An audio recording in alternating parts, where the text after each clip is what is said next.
আসসালামু আলাইকুম ভিউয়ার্স, কথা বলবো হযরত শাহজালাল রাদিয়াল্লাহু পবিত্র মাজার শরীফের পাশে যে গজার মাছ নিয়ে।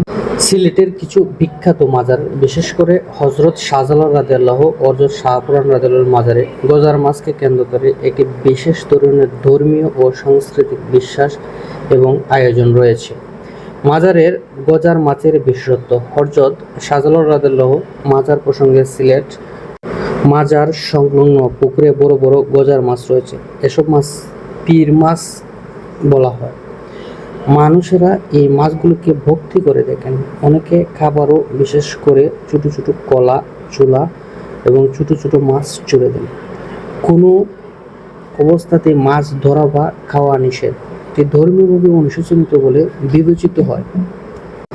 বিশ্বাস করা হয় এই মাছগুলো শাহজালাল রাদিয়াল্লাহুর অলৌকিক ও কেরামতের নিদর্শন। অনেকে বলে এসব মাছ পীর সাহেবের নির্দেশে তোলা হয়েছিল এবং সেদিন থেকেই এরা সুরক্ষিত রয়েছে। দেশে বিদেশের অনেক পর্যটক মাজারে গিয়ে এই মাছগুলো দেখেছেন। মাছগুলো সাধারণত গজার, কেউ কেউ একে জিন্দা মাছ বা জীবিত পীরের আশীর্বাদ পুষ্ট মাছ বলেন। ভক্তরা পানিতে কলা ছুঁড়ে দিয়ে মাছ ঢাকার চেষ্টা করে, যা দেখতে বেশ আকর্ষণীয়। সকল দর্শনার্থী এগুলো দেখে